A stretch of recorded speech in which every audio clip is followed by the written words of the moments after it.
Donc bonjour, merci beaucoup pour cette présentation et merci à Charlie de m'avoir gentiment invité à parler. Donc c'est une première pour moi sur ce sujet-là. J'ai l'honneur aussi d'inaugurer le sujet Genius en tel. On a fait un peu la communication. Je vais plutôt vous parler, on va dire, trucs et astuces. Quand j'ai dit les étapes et les clés, je vais essayer de vous présenter plutôt des petites idées, là en 15-20 minutes, de choses que je fais au cabinet, que j'ai appris avec mon père et que je pratique, pour que le traitement soit efficace. Le thème un peu de ma petite présentation, c'est d'essayer d'optimiser le traitement. Et donc la définition, c'est ça, c'est de tirer le meilleur parti de chaque action. C'est surtout en fait de chaque rendez-vous. À chaque fois que vient votre patient, il faut essayer de faire le maximum de choses, d'éviter les effets parasites, d'éviter les urgences, et que chaque rendez-vous soit bien programmé pour être efficace et pas minimiser le nombre de rendez-vous. Alors on va commencer, si ça marche, non, 2 secondes. Si, voilà. Donc ça c'est globalement ce que je vais vous présenter comme petites étapes. La première question qui est importante pour moi, c'est quand débuter le traitement. Pour essayer que le traitement soit court et efficace, il y a des moments où c'est intéressant de débuter, d'autres, des fois on va attendre. Le collage, quelle validation en fait, dans les étapes de changement d'arc, le bilan qualité, je vais vous expliquer ce qu'on fait, les finitions, et je vous montrerai après juste rapidement la contention. Alors, quand débuter ? Le grand principe qu'on applique pas mal au cabinet, c'est d'essayer d'attendre au maximum les dents définitives avant de commencer. Cette jeune patiente, elle arrive au cabinet, il y a un vrai manque de place pour 33 et 43 en bas. On a envie de mettre un fameux GAD, enfin, le système avec les ressorts sur les côtés pour commencer. Le problème, c'est que les dents définitives vont mettre trop longtemps à arriver si je commence à ce stade-là. Et donc, le traitement va s'éterniser dans le temps. Et pour en avoir fait, ou après, le patient, il a 3 ans, 4 ans. Et quand vous arrivez aux finitions, tout le monde vous dit « Mais quand est-ce qu'on débague ?» Parce que juste vous avez attendu 1 an et demi la canine. On n'arrive pas à bien finir. Donc, il vaut mieux commencer un peu plus tard, si on peut, bien sûr, mais essayer d'optimiser en fait le moment du début. Et donc cette patiente, on a attendu. J'ai un peu de mal avec le pointeur qui n'est pas le mien. Donc là, j'attends. Et en fait, j'ai attendu 1 an. Et quand elle revient 1 an après, alors là, je suis contente parce qu'en fait, la 43 a fait son éruption. Ça s'est plutôt bien passé. Il me manque plus que la place pour 33. Et là, je vais commencer le traitement. J'ai juste à ouvrir la place et la dent va sortir. C'est un peu... Donc là, je colle, pardon. Un peu le même cas de figure chez ce petit patient, où il reste quelques dents de lait. Il a 11 ans et demi, on n'est pas pressé. Je préfère attendre et être capable de mettre tous mes brackets lors de mon rendez-vous de collage. Et donc là, je le revois juste 6 mois plus tard. Toutes les dents de lait sont tombées. Je vais lui donner le rendez-vous pour démarrer le traitement. L'idée, c'est de ne pas faire 15 rendez-vous où la dent de lait est tombée, je vais rajouter la bague, je repasse en séquence d'arc, plus elle est plus faible pour réaligner la 45 qui est sortie finalement tournée alors que j'étais déjà en 18-25 niti. Tout ça, c'est de la perte de temps. Votre traitement il dure plus longtemps, personne n'est content. Vous avez utilisé 3 arcs pour monter, vous redescendez, vous repassez vos arcs. Il y a eu des rendez-vous de collage de prévus. Au final, oui, vous avez facturé un semestre de plus, mais je ne sais pas si tout le monde y a gagné et si tout le monde va être content à la fin. Donc voilà, globalement, si des dents temporaires sont présentes, il faut vraiment qu'elles soient perdues dans vos 6 premiers mois de traitement avant de commencer. Après avoir commencé. Ouais, j'ai le pointeur. Voilà, cette petite patiente, donc là c'est Camilou. J'ai les 5 temporaires qui vont bientôt tomber. Je suis désolée, en fait, ça me perturbe beaucoup. Le pointeur marche un coup sur 2. On va voir. Si. Voilà. Ah oui, je vais faire. Oui, pardon. Non mais c'est bon. Je vais faire avec le clavier. Ok. Ouais, je vais faire avec le clavier. It's okay. Merci. Oui. Voilà. Ça c'est sa radio panoramique. Donc j'ai surtout la 85 qui traîne un peu. Les autres, je sais qu'elles vont être perdues. On est en avril 2018. Je lui dis, on prend les rendez-vous de collage. Coup de bol, elle traîne un tout petit peu. On va coller au mois de juillet 2018. Et alors, voilà. Là, c'est le thème plutôt. On attend les dents de lait. Je vous montre mes petits bails turbo compo, on va y revenir. Enfin, il y a pas mal après de petites astuces dont on va discuter. Et là, en février 2019, donc 6 mois après, j'ai pu coller mes 35-45, toutes mes dents sont collées.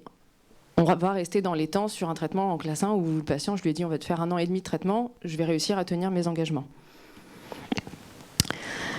Et là, c'est la fameuse patiente d'avant. Si une dent définitive manque de place, j'essaye de commencer au moment de son éruption et pas 1 an avant, parce qu'après, je vais attendre un peu bêtement avec mon coil et mon espace ouvert que la dent arrive et il ne se passe un peu rien. Voilà, cette patiente rose, où là, on est prêt pour commencer, on est content d'avoir attendu. C'est celle que vous avez juste avant et la canine qui est prête à sortir au niveau de 43. J'ai collé, on a fait l'espace, donc le collage c'est novembre 2016 et en juin 2017, j'ai pas toutes les photos intermédiaires, parce qu'ils sont pas tous photographiés, c'est mon bilan qualité. On a les dents qui sont équipées, la dent est sortie dès que j'ai fait la place. Ensuite, l'autre grand rendez-vous où il faut essayer de gagner du temps et améliorer les choses, ça va être votre rendez-vous de collage. Pour moi, la clé, c'est de coller le plus de dents possible. On colle les 2 arcades lors du rendez-vous, on colle toutes les 7, toutes les dents ectopiques. Éviter de repositionner un autre rendez-vous de collage qui va prendre du temps. Donc ce patient, j'ai tout collé, les canines ne sont pas prises en charge, elles n'ont pas la place de sortir. Je l'ai quand même protégé avec un petit produit que m'avait fait connaître Auriel, qui est pas mal du tout, le Soft Flow. C'est un petit gel en silicone que vous polymérisez, qui protège donc très bien au niveau des crochets là, des canines pour ce patient et pour n'importe quel patient quand vous avez les crochets qui blessent. Il est aussi très pratique quand vous avez votre fil qui pique en distal de la 17 sur l'acier et qu'il ne faut pas tout enlever pour aller couper le demi-millimètre que vous n'arrivez pas à couper. Vous enrobez le tube de 7 avec ce petit soft flow, ça se polymérise. Ça tient large jusqu'au prochain, enfin ça s'en va jusqu'au prochain rendez-vous. Vous voulez l'enlever avec le chour, on arrive à le désinsérer très facilement, c'est un peu caoutchouteux. C'est quelque chose qui sauve pas mal de petites situations d'urgence et qui est très pratique. Moi, je l'achète chez Orthopartner, mais je pense que ça se vend partout, mais c'est très bien. Là, c'est une autre situation où, pareil, on a essayé de coller toutes les dents, c'est-à-dire que je n'ai pas pris en charge la 13 et la 22, mais elles sont collées. Comme ça, dès que je peux les prendre en charge, je ne refixe pas un rendez-vous où il faut ressortir les chings, le plateau de collage, et ainsi de suite. Après, bien sûr, on va coller le bracket uniquement s'il est utilisable, ça veut dire s'il est positionnable dans sa position idéale. C'est pour coller un bracket de travers, dans ce cas-là, pas trop d'intérêt. Si on a vraiment une action qui est souhaitée sur cette dent, on va coller un œillet et on prévoira de le changer. Oui, bien sûr, si la dent n'est pas assez sortie, on ne colle rien, elle va faire son évolution tranquillement. S'il n'y a pas d'action qui est souhaitée, je suis d'accord avec vous, tant pis, on remettra un rendez-vous de collage. C'était ça mon idée, de coller le maximum, d'attendre que le patient ait toutes ses dents définitives sorties pour commencer. Hop, donc là, c'est notre ami Gabriel, où on a pris en charge la canine, on a pu la coller. Et je voulais vous montrer aussi, c'est la 45, qui est très tournée, où j'ai pu, c'est assez rare cette situation, mais là, ça m'est arrivé, positionner correctement le bracket de 45. Inversement, là, ma petite canine, je suis assez pressée sur ce traitement, je veux vraiment que la canine descende, on a collé l'œillet. Ah si, petit détail que je peux peut-être vous... Hop, dans les trucs et astuces, là. Lorsqu'une dent n'est pas sortie, mais bon, ça, en fait, c'est pas évident de s'adresser à vous aujourd'hui, parce que je sais qu'il y a des orthodontistes très expérimentés, d'autres un peu moins. Alors, je pense qu'il y a des choses que vous savez déjà, et des choses qui vont peut-être servir à d'autres, donc n'hésitez pas si finalement tout le monde était au courant. Mais votre 0,14 est très souple. Je vous recommande en tout cas d'essayer de le couper en distal de vos prémolaires. Chaque fois qu'il y a une dent qui n'est pas prise en charge, ne l'amenez pas jusqu'au fond. Le patient revient systématiquement en urgence avec l'arc sectionné. Votre arc 0,18 passera sans souci par-dessus cette dent-là. La taille de l'espace fait que l'élasticité sera largement suffisante.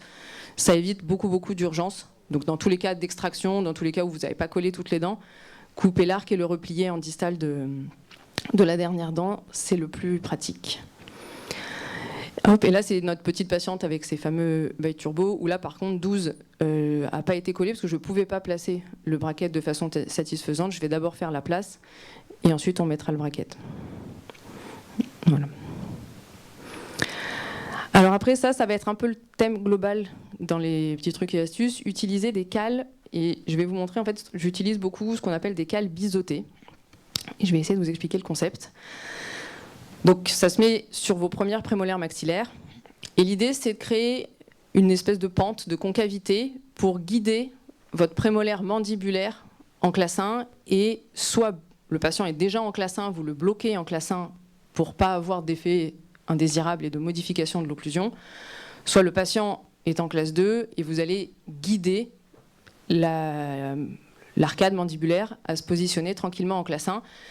Sur toute votre séquence NITI, ça fait que l'occlusion en fait, va progressivement se modifier avant de passer à l'étape des élastiques par la suite. Donc ça ressemble à ça. En pratique, l'écran n'est pas très grand. Quand on zoome, voilà, l'idée principale, donc ça se met sur la première prémolaire dans la moitié. Donc là, on parle d'un patient qui est en classe 1. On va montrer après l'histoire de la classe 2.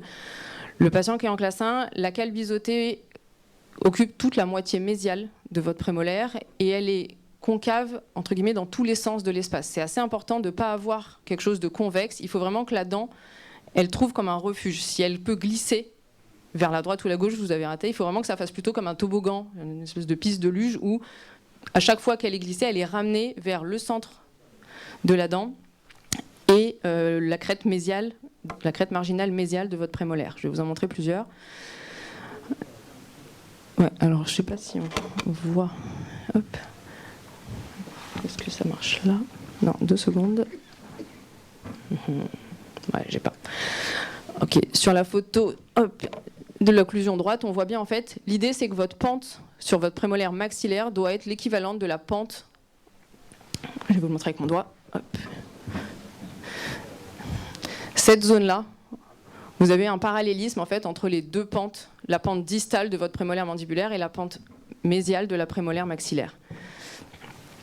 Toujours cette espèce de creux entre les deux, et je vais vous montrer les effets. Donc, j'ai plusieurs exemples. Et ici, ça c'est l'exemple qui est démontré. En fait, donc ça c'est Mademoiselle Sarah, on a collé en décembre 2021. Donc là c'est le jour du collage, avec les fameuses cales. En juin 2022, au moment de mettre mes 18-25 NITI, donc j'ai bloqué ma classe 1, rien n'a bougé. Et juillet 2022, donc c'est le moment où je passe mes aciers. C'est l'étape aussi en général où je vais meuler mes cales une fois qu'on a changé les arcs. La classe 1 est assurée. Un autre exemple où on voit vraiment les effets, donc vous avez le patient à l'état initial, le jour où je pose l'appareil, donc j'avais besoin de cales, et on voit même en fait que j'ai une espèce de diastème qui s'est ouvert entre 23 et 24. La 24 est vraiment restée bloquée en classe 1 derrière la 34. Alors après, principalement, on va dire, je vais utiliser les cales biseautées, c'est le plus simple et le plus pratique au quotidien. Dès que le patient après a trop de supraocclusion, ça va être les bails turbo en CVI. Donc c'est la petite patiente que je vous ai montrée là. Alors ça aussi, aujourd'hui, j'ai changé de méthode depuis pas très longtemps. On les faisait en composite et j'ai quand même eu quelques patients qui ont réussi à faire des petites usures sur les bords incisifs du bas. Donc je les fais maintenant en CVI blanc. J'ai plus ce problème-là. Je remplis le mini-mold classique de Byte Turbo avec le CVI blanc, l'Ultra Band Lock, qui est un peu plus épais d'ailleurs au niveau consistance que l'Ultra Band Lock bleu des cales. Et ça fonctionne très bien. Et la dernière option, quand on a très forte supraocclusion et classe 2 et surplomb en fait important, et que les cales vont être vraiment compliquées à poser, on pose de temps en temps ce petit plan rétro-incisif, qu'on va appeler le plan rétro-incisif espagnol au cabinet, parce que mon père a pris cette idée de son groupe d'orthodontistes espagnols, donc c'est resté dans nos mœurs.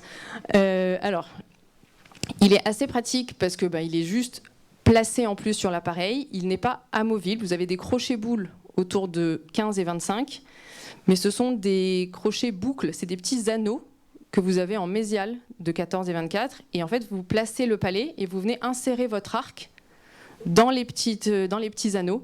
On le voit je vais vous remettre juste la photo d'avant. Hop, on aperçoit les petites boucles, et donc ça fait qu'à chaque fois que vous changez l'arc, vous lui enlevez le PRI, il peut laver en dessous, parce que c'est pas mal non plus, mais lui il peut pas l'enlever pendant le traitement. Voilà, ça c'est un truc qui est assez pratique. Bien sûr, c'est gênant, le patient il n'est jamais fan, ça gêne l'élocution et pour manger c'est un peu compliqué de s'habituer. Mais ça permet de lever les supraocclusions de façon assez incroyable. Donc, ça c'était Théodore. Mais on a posé, donc, vous avez la situation initiale et la situation, donc 1 an après, le collage a dû se dérouler en avril, avec le nivellement de la supra grâce au PRI. Et enfin, l'idée, donc, c'est de passer votre 0,14 dans le plus dedans. Si c'est pas possible, on va placer un petit ressort. Là, je pense que je vous apprends pas non plus des trucs incroyables. Là, donc, ma canine, elle avait la place pour sortir. Je l'ai prise en charge dans mon 0,14 NITI. Là, les 2 canines maxillaires n'ont pas la place de se mettre en place sur l'arcade. Je vais d'abord faire la place avec un coil pour éviter un torque en fait, radiculo-vestibulaire qui serait trop important si vous les prenez en charge tout de suite. Alors ensuite, une fois que vous revoyez votre patient normalement pour ensuite passer les 0,18. On passe les 0,18, on est d'accord, une fois qu'on a corrigé toutes nos rotations avec les 0,14. J'engage jamais les deuxièmes molaires dans les 0,14. Pareil pour des problèmes d'urgence, et c'est jamais, je me retrouve jamais bloqué. Le 0,18 passe toujours directement dans les deuxièmes molaires. Pareil, on va placer les dents, on est toujours sur des phases d'alignement, donc on va placer les stops de façon proximale de part et d'autre d'une dent pour permettre l'alignement. Et c'est aussi un stade où on va utiliser des ressorts actifs. Alors, je vais vous présenter Colline, c'est le cas qu'on va suivre maintenant sur les changements d'arc. Donc c'est un cas où j'ai une petite classe 2 bout à bout des deux côtés. Il y a la 13 qui est un peu haute. Donc on a collé en juin 2018. Donc vous retrouvez ce que je vous ai expliqué. La 13 qui n'est pas collée parce que je n'ai pas d'utilité en particulier, je fais la place. Toutes les autres dents sont prises en charge. Les 7 qui étaient présentes, alors c'est pas flagrant sur les photos, mais j'avais 27 et 37 qui étaient là. Elles ont été collées. Et elle a donc, elle, des petites cales biseautées de classe 2.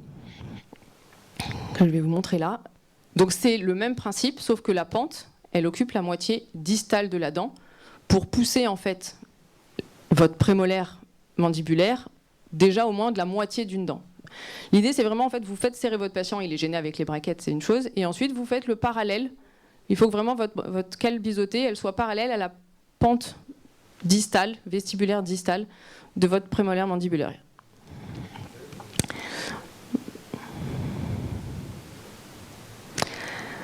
Donc, on la revoit 2 mois après, en août 2018, on place les 0,18. Je continue d'ouvrir mon espace. Et donc là, normalement, l'étape d'après, c'est de passer les 14-25 NITI. Là, l'idée, par contre, au 14-25 NITI, c'est d'essayer de prendre en charge toutes les dents présentes. Toujours une phase où on peut utiliser des ressorts actifs dans les cas où on a vraiment besoin de faire de la place pour que la dent arrive. Et on commence à se poser la question du placement des stops. Si vous êtes un cas d'encombrement, oui, on va les laisser centrer. Si vous êtes un cas qui était déjà pas mal aligné ou qui a une tendance à avoir des espaces, c'est vraiment à ce moment-là qu'il faut commencer à mettre les stops en distal des canines. Ça va vous éviter que tous les arcs rectangulaires qui ont des formes d'arcade assez larges vous ouvrent des espaces que vous allez être obligé de refermer par la suite et souvent qui inquiètent les parents. Mais attendez, là, il y a des espaces qui sont ouverts, ils ne les avaient pas. Donc à partir du 14-25, si vos dents sont bien alignées et si c'est un patient qui avait déjà un peu des espaces, on commence à mettre ces stops en distal des canines. Et donc là, pour Colline, j'ai passé mon 14-25 NITI en bas lors de ce rendez-vous, mais au contraire, j'ai collé, et je suis restée en 0,18 sur ma canine. Donc j'ai pu coller la canine et j'ai collé les 2 molaires, 2 secondes molaires qui manquaient, c'est-à-dire que j'avais 17 et 47 qui n'étaient pas collés. Alors le 14-25 NITI passe dans la 47, donc ça, c'était pas un souci. En haut, à cause de la canine, on est resté. Et j'ai rajouté des cales, c'est-à-dire que j'ai renforcé mes cales biseautées. Je devais rajouter des cales pour 47 qui me gênaient au niveau occlusion. J'ai donc augmenté un petit peu la pente de la cale biseautée. Et là, je ne sais pas si vous voyez l'effet des cales biseautées, mais déjà du côté gauche, on commence à se mettre du bon côté de la dent, un tout petit peu moins à droite. Donc le rendez-vous d'après, on passe là cette fois-ci juste le 14-25 NITI supérieur. Et après, l'étape suivante, c'est de passer votre 18-25 NITI. Donc là, il faut vraiment que toutes vos dents soient présentes. Sinon, vous restez avec votre 14-25 niti, vous activez vos coils jusqu'à ce que les dents sortent. Là, vous n'avez pas passé le 18-25 niti, puis la dent sort, il faut remettre un 0,14. Ce 18-25 niti, vous l'avez jeté à la poubelle. Là aussi, c'est vraiment l'étape où, ça y est, vos dents doivent être alignées. On est sur les derniers réglages de torque et d'expansion d'arcade. On place les stops autour des canines pour éviter l'apparition d'espace. Et vous pouvez même, dans les cas d'un peu de béance où il y a beaucoup d'espace, commencer l'utilisation des chaînettes sur ce niti-là, si vous êtes d'accord d'avoir la lingoversion et un petit peu l'effet de supraocclusion qui vont avec. Donc là, les deux 18-25 niti sont posés. Et mes petites cales biseautées continuent de faire effet. Et alors après, quelque chose qu'on a mis en place depuis un moment, c'est ce qu'on va appeler le bilan qualité. C'est-à-dire qu'à la fin de cette séquence de niti, je vous remets juste la truc précédente, j'ai un peu l'habitude de dire aux patients que mes deux photos de droite, c'est-à-dire la photo de l'arcade mandibulaire et la photo de l'arcade maxillaire, doivent être parfaites. Normalement, vous avez l'expression des arcs qui s'est établie, toutes vos dents sont en place. On va donc contrôler l'alignement obtenu à la fin de la séquence niti. Ça ne sert à rien de commencer autre chose. S'il y a une dent qui est encore tordue, on va devoir revenir en arrière. Pardon. Ok, donc on réalise des photos et on réalise une radiographie panoramique pour vérifier les axes des dents. Et donc là, oui, j'ai les 33 et 43 et 34, 44, je vais vérifier en bouche exactement, que je vais remodifier, et la 12 aussi, qui est légèrement mal placée. Donc on contrôle l'alignement obtenu, et à ce moment-là, c'est le rendez-vous où on va effectuer le repositionnement des braquettes, et en même temps, je vais meuler les cales, puisque comme je suis avec ma turbine, j'ai nettoyé la colle, j'ai amorti la turbine, c'est ce rendez-vous-là où je vais meuler les cales, et c'est aussi comme ça, c'est sûr que c'est fait. Parce qu'en général, après, des fois, la cale, on la voit plus, elle s'est un peu usée, et c'est quand on fait les photos de fin qu'on se rend compte qu'à ma main, s'il reste la cale et qu'elle nous embête. Donc systématiquement, les cales sont meulées au moment du rendez-vous de ce que j'appelle chez moi de décolle-recolle, de repositionnement des braquettes. Et un autre point important pour moi de ce rendez-vous, c'est quelque chose qu'on fait a posteriori, c'est-à-dire que le patient vient au rendez-vous, on va lui faire les photos et la radio, et il s'en va. Et j'ai un temps bureau attribué pour ce patient où je vais me poser, je vais regarder donc le début, là où j'en suis au milieu, j'analyse ma radio et je me fais un petit compte-rendu de qu'est-ce que j'ai réussi à faire, qu'est-ce qui a marché, et qu'est-ce qui me reste à atteindre. Autant le début, on va à peu près tous faire la même chose, on va passer nos niti, faire la place pour les dents, on n'est pas sur des traitements très très personnalisés. Là, on va arriver sur des phases où la personnalisation est plus importante, et donc j'ai pour habitude, c'est ce que je vais montrer, de lister en fait ce qui reste à faire. Ça permet aussi que j'ai une collaboratrice et que si on ne suit pas tout le temps tous les mêmes patients, tout le monde est au courant de ce qui reste à faire. L'assistante, quand elle doit remplir le dossier, elle a les étapes. Si on est à cette étape-là, elle le sait. Quand je lui dis non, mais là, vous mettez la ligne 3 quand on est au 3e rendez-vous. Là, c'est juste pour vous montrer en fait la fiche type du patient. Donc c'est toujours Colline. Elle est venue en première consultation. On a collé, on a mis les 0,14 niti. Alors on l'a rappelé plusieurs fois. Ensuite, on lui met son rendez-vous de 0,18. Là, il y a eu une spécificité, elle a eu un rendez-vous plus long. On a collé les dents manquantes et on a changé que l'arc en bas. Puis, on lui change son arc en haut. Je lui mets ses deux 18-25 niti. Et mon rendez-vous après de panneau photo pour bilan. Et vous voyez le petit rendez-vous où il n'y a rien marqué, là, qui s'appelle PTX, c'est mon rendez-vous en interne. Et suite à ce rendez-vous, je me suis noté ce qu'il fallait faire après. Et ce qu'il fallait se faire après, c'est noté sur la fiche clinique, donc bilan en mai 2019, voilà ce que j'ai à faire, et j'ai mes étapes. Je dois faire mes ligatures en U, je dois meuler mes cales, et il y a quelques finitions, par exemple les rotations là, des 32 et 42, que je préfère faire à la main que de faire en décolle-recolle. Tout est noté, ça évite de se repencher sur le dossier à chaque fois que le patient arrive. J'ai pris un temps calme, j'ai tout fait, et au moins la fin de traitement, elle est efficace. Donc là, c'est le jour du décolle-recolle. Il y a les braquettes qui sont repositionnées. On voit que le 18-25 niti est actif sur ces dents-là. Donc elle garde son 18-25 niti un mois de plus pour réaligner les dents qui ont été repositionnées. J'ai meulé les cales. Et j'ai aussi effectué, je le fais soit là, soit le rendez-vous d'après, ce qu'on appelle la ligature en 8. Plus efficace que juste les stops en distal de 13 et 23. C'est aussi une habitude qu'on a. Dès que les dents sont bien alignées et qu'il n'y a plus d'espace, elles vont être attachées. J'ai trop tendance, après, à chaque fois, quand il met des élastiques, vous allez mettre des modules de fermeture, il y a des petits espaces qui s'ouvrent, vous ne maîtrisez pas.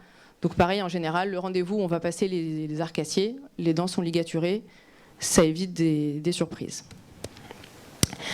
Et donc après, vous avez votre étape vos étapes de finition. Donc là, vous allez placer vos arcs rigides, un peu ce que vous voulez.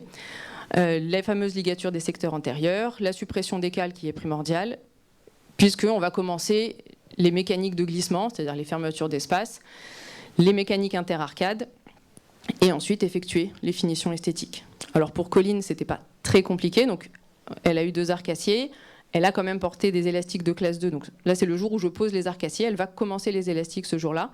Donc je suis contente, elle est passée en classe 1 du côté gauche, et on est toujours un peu en classe 2 du côté droit.